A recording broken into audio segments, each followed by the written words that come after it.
Discovering Passion, Pursuing Dreams, and Finding Purpose, a brief biography of Reverend Record Titus Akeke. Reverend Record Titus Akeke was born on September 28, 1954, into the family of Mr. Samuel Akeke Iyala and Mrs. Alice Akeke of Iyala in Opuba, a part of the Arugbo clan, Esa Odo local government area, Ondo State. Reverend Akeke was born into a modest polygamous family, which was a prevalent custom in numerous African communities, especially in the pre-independence era.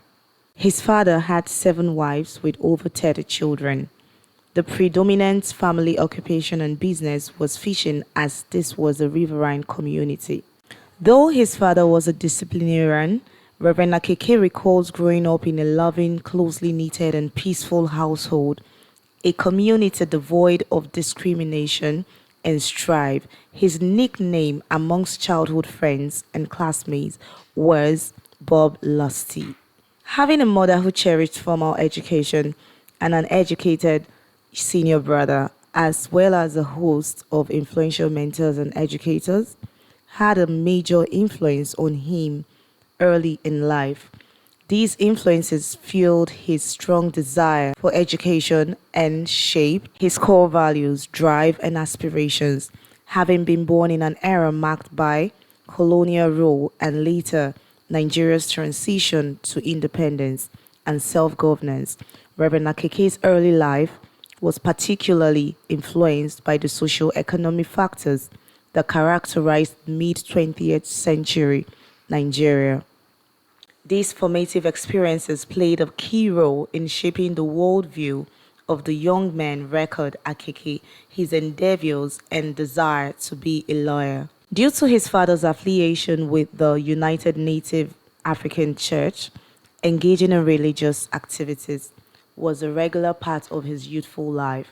He was a member of the church choir and enthusiastically participated in religious activities, thus establishing the foundation for his spiritual convictions, and played a vital role in overcoming the challenges he faced during his early education and established the groundwork for future accomplishments. Reverend R.T. Akeke's strong desire to pursue his educational aspiration to become a lawyer was equally matched by the motivation to overcome the logistical obstacles of his educational pursuits. He attended St. John UNA Primary School, Akpata, Opoba, and St. John UNA Secondary Modern School, Arugbo, and graduated in 1974. His first job was assisting one of his cousins, Mr. Adebayo Okuba Awodikoro, in his palm wine tapping and local gin production business. He did this job for a few months and saved enough money to transport himself to Lagos. He joined the Nigerian police force and became an officer in 1976. Reverend Akeke recalls that his decision to join the police force was motivated by the determination to fend for himself and not having to rely on anyone for a living. Upon the successful completion of the rigorous police training, he was posted to Benin City and later assigned to the A Division in Warri, both in the then Bendel State. The first 10 years of his service in the Nigerian police force were spent in Benden State, known today as Edo and Delta states. He became born again in 1978 while serving in the police force. His conversion happened through the influence of one of his supervisors, Chief CFL member, who was the divisional police officer of the A Division Warri, where Record Akeke served between 1976 and 1982.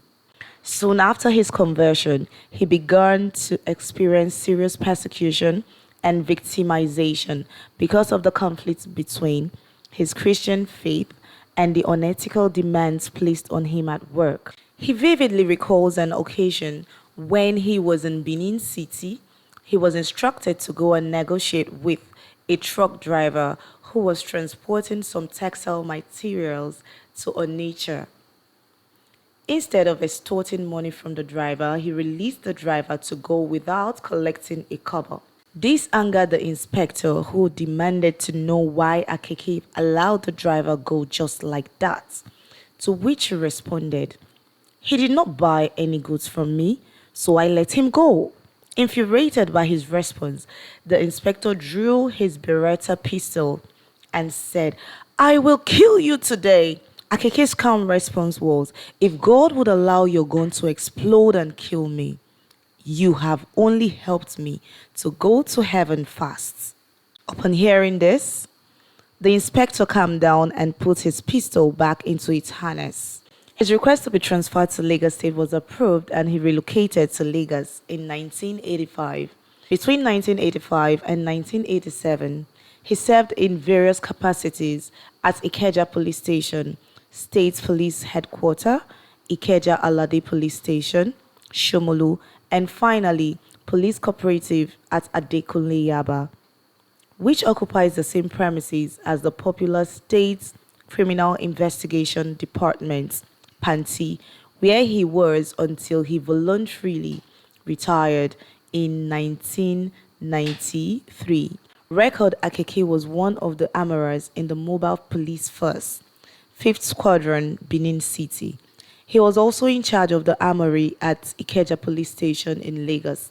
He retired voluntarily from the Nigerian Police Force after 17 years and 10 months of the meritorious service. It is noteworthy that Reverend Akeke was ordained a deacon by the Foursquare Gospel Church and later assistant minister while he was still in the police force.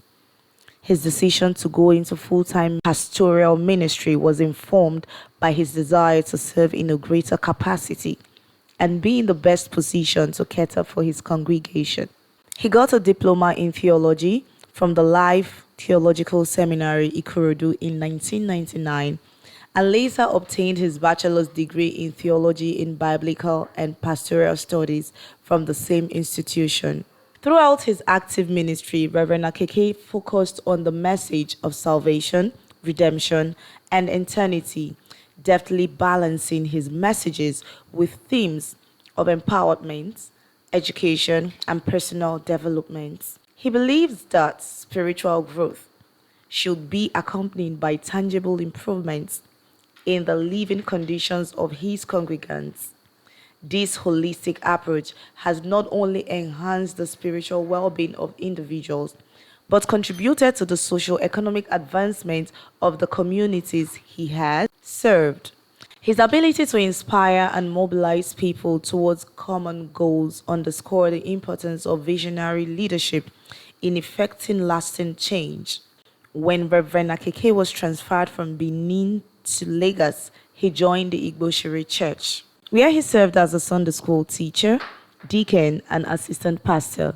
His close relationship with Reverend Felix Oke gave him opportunity to be involved in major decisions and church growth initiatives. One of the innovative projects he contributed to was the Gary Factory Initiative, launched by the Foursquare Gospel Church in Ikota.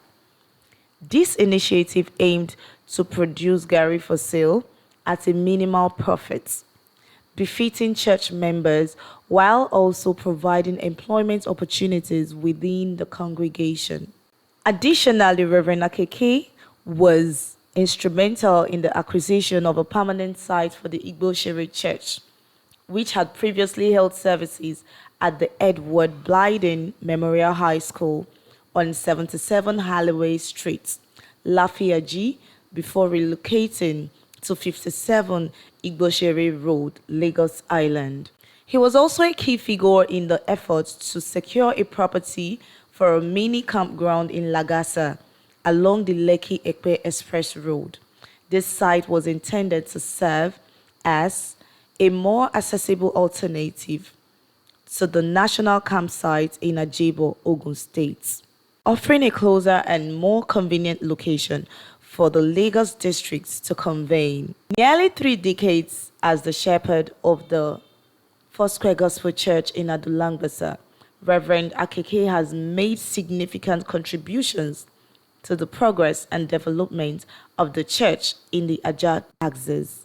Under his leadership, the Ado-Langbasa Church has not only pioneered the establishment of new branches in the Etiosa local government area of Lagos State, but has also been substantial in the physical and infrastructural growth, as well as a notable increase in membership. Reverend Akeke's collaborative leadership style has also facilitated the rise of prominent figures within the Foursquare Gospel Church and inspired others to establish their own ministries. When he arrived at the Ado-Langbasa Church in 1995 as the new resident pastor, the church building was in a state of disrepair and no windows, and the pastor's office was nothing more than an empty room with a table and a chair. It was a relatively small 4-year-old church located in a predominantly low-income community. Over the years, the church audaciously took on several projects that have transformed its appearance and positioned it as a beacon of light and advancement in the Ado-Langbasa community and environs. The Teens and Children Church and admin buildings were constructed and commissioned in January 2020. The church grounds were fully sand-filled and interlocked to prevent flooding during the rainy season. A new standard baptistry was constructed and became fully operational in 2022. The church also phased out plastic seats and completed a major renovation and beautification of the main auditorium, pastors' offices, and welfare outposts. Today, under the visionary leadership of Reverend Akeke, the church can proudly boast of 4 blocks of buildings, baptistry, functional church bus, and 50 kVA Meccano generator. These are testaments to his visionary leadership and the unquestionable grace of God upon his life. Reverend Akeke was quick to recognize the core needs of the developing community at the time founded Shebak Nursery and Primary Schools in 1998 and introduced an interdenominational prayer program tagged Operation Push. Pray until something happens in 2013. These 2 initiatives became very powerful strategies and tools for church growth and community integration. Through their children's enrollment in Shebak School, many parents and families have been evangelized and integrated into the church, many of whom are now active and flourishing church members. The Operation Push program continues to be a huge success, drawing large attendance with countless reports and testimonies of the miraculous intervention of God in the lives of faithful participants. As a man well known for his prayer life and his firm conviction in the power of prayer, Reverend Akeke started the online morning manna in a period when it was difficult to gather physically during COVID-19. He releases the morning manna via the church WhatsApp platform in every hour of each day, and this has been a huge blessing to the entire church. Another major achievement recorded by the church under the leadership of Reverend Akeke was in the area of church planting. Ado-Langbasa Church became a zonal headquarters with 10 churches in the year 2000. It grew up to 26 churches at a point, and many other zones, including Ikota, Awiyaya, Lakowe, Okere, Ado, and Ajah, were bettered from this zone. It is instructive to note that Reverend Akeke was instrumental to the acquisition of the site where Ajah Church was located, as it was pioneered by the Lagos Island Church. This is why Reverend Akeke is usually hailed as the grandfather of the zone amongst his colleagues. However, Reverend Akeke believes that whatever he does is simply his responsibility, not an attempt to leave any legacy. He does not focus on being remembered for a particular achievement, as he views legacy as something that naturally emerges from one's character. His primary desire is for people to see the work God accomplished through him and give praise to God for it. Reverend Akeke's primary focus is to give encouragement and hope to as many people as possible. He humbly attributes everything he has done to the grace and mercy of God, insisting that he cannot explain how he has been able to accomplish so much. He is also very quick to point out that he has enjoyed the generosity, love, and kind fellowship of other believers as he grew in his faith while raising a very young family. He is never tired of retelling very fond and special memories of the kindred spirits, love, and fellowship he enjoyed at the Lagos Island Foursquare Gospel Church. The story of Reverend Akeke will not be complete without mentioning some key relationships and friendships that have had profound impacts on his personal and spiritual growth as he pursued his educational and career aspirations. This includes his former headmaster at St. John UNA Primary School in Opoba, who strictly enforced attendance and discipline during his early education. There was also Mr. N.O. Ege, his brother's friend, who made sure that his modern school education was not truncated. Another notable person was his other headmaster at the modern school, Chief S.E. Yayu. They became friends in the modern school and have remained good friends till date. Chief Yayu gifted Reverend Akeke a pocket dictionary, then which is cherished so much. His childhood best friend, Mr. Morrison Sanami, who was the senior prefect while he was the labor prefect, in another notable figure in his life.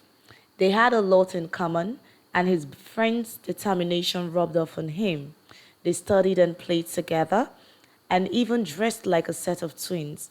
Mr. Morrison retired as the deputy director of one of the government parastatals in the Federal Capital Territory, Abuja. Another strong influence in his life was his elder brother, Elder R.M. Akeke, was instrumental in the education of not only Reverend Akeke but also their older siblings. He provided financial support and moral assistance when critically needed. A prominent figure in the life of Reverend R.T. Akeke is his spiritual mentor and father in the Lord, Reverend Felix Oke, whose influence and mentoring helped shape Reverend Akeke's spiritual convictions and strengthened his dedication to service. He also played a major role in Reverend Akeke's decision to leave the police force for pastoral ministry. Under the guidance of Reverend Oke, Reverend Akeke's spiritual convictions got deeper with a growing commitment to his spiritual development, church service, and administration, even as he was given opportunities to serve in increasingly higher capacities. Reverend Akeke served as a deacon and assistant pastor under Reverend Oke at the Igboshere Lagos Island Foursquare Gospel Church until he was sent to Ado-Langbasa to work a stand-in pastor for just 3 weeks until a resident pastor is appointed. Those 3 weeks have been counting for over 29 years and now wraps up gloriously in his retirement from active ministry. Glory to the ever faithful God who has carried his servant, Record Akeke, on the wings of grace for almost 3 decades. Reverend Record Titus Akeke met his wife, Pastor Mrs. Roslyn Soluko Akeke Ni Ozegbe, during the early years of his service in Warri, where he was serving as a young constable. Mommy Akeke, as she is popularly called, hails from Umoseti, Utagba, Ogbe, Kwale, Delta States. They gave their lives to Christ after they had become husband and wife. The bond between Reverend Akeke and his wife is one of unwavering support and companionship. She is not only his life partner, but also his confidant and companion.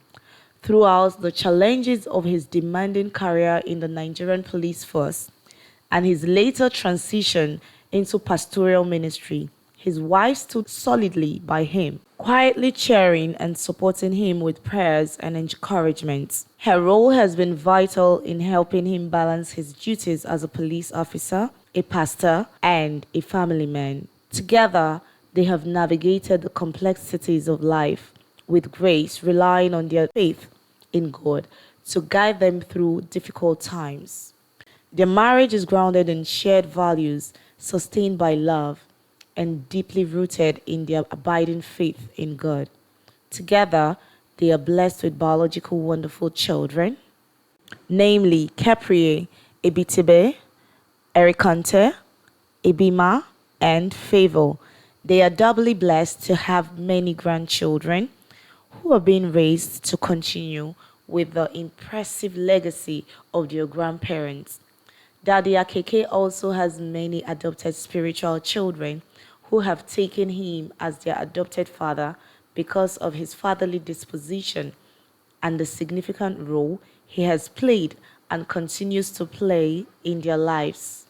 Both biological and adopted spiritual children continually testify of and draw from the uncommon grace and love of God manifesting in the life of Daddy Record Akeke. Reverend Akeke is a mentor, role model, minister, community leader, and great source of inspiration to many within and outside his ministerial purview. His legacy is not just one of professional success, but also compassion, humility, integrity, and steadfast commitment to the well being of others and the cause of the gospel of Jesus Christ. His life is a powerful example of faithful service, self discipline, genuine love, and personal integrity. Reverend Record Titus's legacy as a police officer, pastor, husband, father, and community leader will continue to resonate, impact, and inspire current and future generations, all to the glory of God, who carries him on the wings of grace.